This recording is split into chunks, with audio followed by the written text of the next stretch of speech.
Hai sahabat tani, salam reso. Pada hari yang cerah ini, saya mengajak sahabat tani semua untuk melihat salah satu inovasi yang luar biasa di Satuan Rindam 14 Hasanuddin.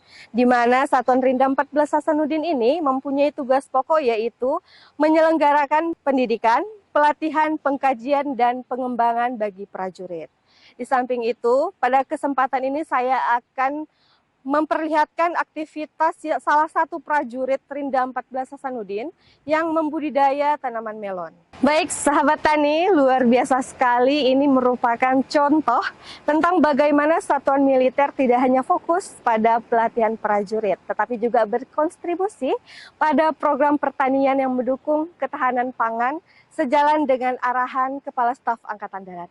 Oke sahabat tani, yang penasaran bagaimana prajurit Rindam 14 Hasanuddin dalam menanam melon, mari ikuti terus video saya Besti. Halo sahabat tani, sekarang saya sudah bersama dengan Mayor Infanteri Adil Wijaya. Sehari-harinya beliau jabatannya adalah sebagai Kasiter Rindam 14 Hasanuddin, selaku koordinator pengelola lahan kebun melon. Saya mau bertanya nih Pak, di Rindam 14 Hasanuddin ini dalam mengelola tanaman melon, perkiraan luas dari kebun melon yang ada di Rindam 14 Hasanuddin ini ada berapa ya Pak? Oke, baik Mbak. Saya akan menjawab berapa luas lahan yang kita gunakan dalam mengolah melon. Luas lahan yang tahap pertama ini kita gunakan yaitu nggak terlalu luas Mbak. Yaitu kurang lebih 500 meter persegi terbagi menjadi 4 titik. 4 titik. Demikian Mbak. Dari 4 titik ini Pak, jenis apa saja yang ada di kebun tersebut, dari 4 titik tersebut itu? Ada 4 tempat, ada 3 jenis yang kita kembangkan. Yaitu pertama melon puji sawah, terus melon jenis intanon, dan yang terakhir adalah rock. Dari ketiga jenis ini yang paling kualitas tertinggi yaitu dari puji sawah, kemudian intanon dan rock. Demikian Mbak. Oke. Ya. Perkiraan hasil dari hasil panen melon ini berapa ya Pak? Ya Bang Mbak, dari perkiraan kami karena satu pohonnya itu kita ada 2 buah. Sedangkan rata-rata uji coba kita yang kepada melon yang sudah siap dipetik itu beratnya sekitar 1,5 atau 1,5 kilo rata-rata beratnya, dan itu paling berat sekitar 3 kilo. Tinggal kita berkali aja Mbak, karena ada sekitar kurang lebih 4.600 pohon di 3 jenisnya banyak Mbak. Ya Pak ya? Lumayan banyak Mbak. Ya. Baik Bapak, terima kasih atas penjelasannya untuk hari ini. Terus sahabat tani, saya akan langsung jalan-jalan ke kebun melonnya nih. Ikuti terus video saya ya.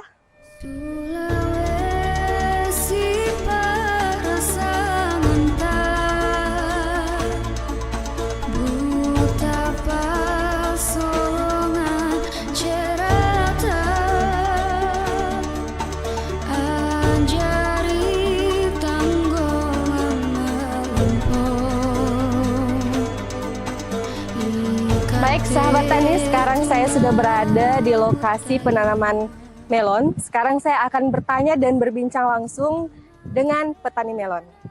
Baik, terima kasih Bapak Samsul atas waktunya. Pak, Bapak bisa nggak menjelaskan bagaimana awal penggerapan tanah, kemudian dari bibit, kemudian sampai hasil panen? Bisa nggak Bapak kira-kira jelaskan sedikit ke kami? Baiklah Mbak, saya jelaskan dari pengolahan pembibitan sampai panen. Oke. Yang pertama pengolahan lahan. Dari pengolahan lahan itu kita awalnya karena ini banyak alang-alang, jadi kita menggunakan traktor. Setelah di traktor, maka mulailah kita melaksanakan penyamaian bedengan-bedengan. Namun sebelum kita melaksanakan bedengan, kita dulu mencari humus tanah. Dari yang paling bagus humus tanahnya itu dari bambu.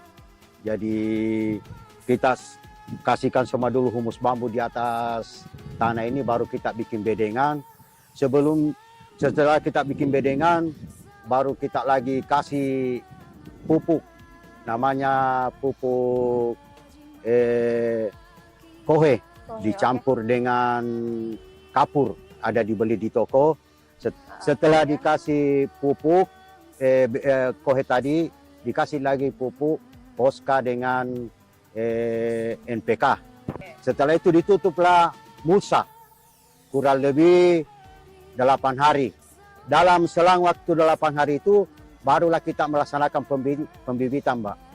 Dalam pembibitan ini kita lagi menunggu sampai 8 hari. Jadi pembibitannya ini, Mbak, karena ini melon, kita menggunakan yang pertama dulu melon itu bijinya direndam kurang lebih 1-2 jam. Setelah direndam, diangin-anginkan dulu, ditiriskan. Kalau bahasanya ditiriskan. Setelah ditiriskan, disimpanlah di tempat yang dilapisi dengan tisu, baru disimpan di tempat yang tidak kena matahari atau yang sejuk selama 1 atau 2 malam.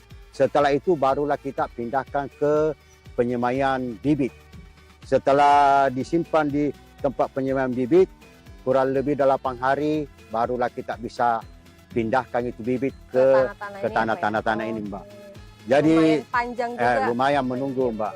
Jadi dari penyemaian itu menunggu 8 hari sambil kita membuat ajir ini untuk tempat merambatnya nanti, supaya pada saat kita menanam tidak terganggu pada saat kita naikkan batang-batangnya ini, Mbak. Ajir itu yang bagaimana itu, Pak? Ajir itu yang semacam ini, batang ini. Oh, batang penunjang ke atasnya ya. Itu namanya ajir. Oke. Tempat menjalar nanti tunas. Kebun Bapak yang Bapak tanam nih, Ya. ukuran buah yang dari yang terkecil hingga terbesar ukuran berapa kilo itu, Pak? Kalau di kebun saya yang saya kelola, Iya. rata-rata 1,5 kilo sampai 3 kilo lebih. Tapi yang rata-rata itu 2 kiloan lebih. Lumayan cukup memuaskan kalau bagi kami yang baru pemula ini, Mbak. Betul, luar biasa sekali berarti dukungan dari Bapak dan Ya, Rindam ya. dan Bapak Waden Rindam Ya, ya, Pak betul ya, sekali. dalam pengelolaan Ya. tanaman melon ini.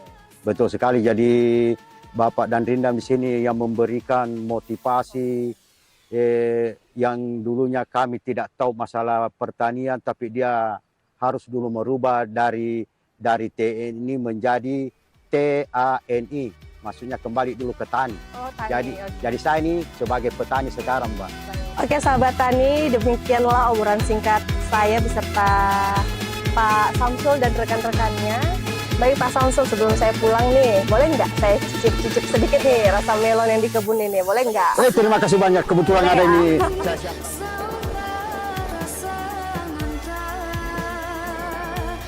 Sahabat tani, sekarang saya akan mencicipi nih melon Itanon yang paling recommended nih. Oke sahabat tani, saya akan mencicipi buah melon Itanon nih. Langsung dibelahin sama petaninya langsung di kebun.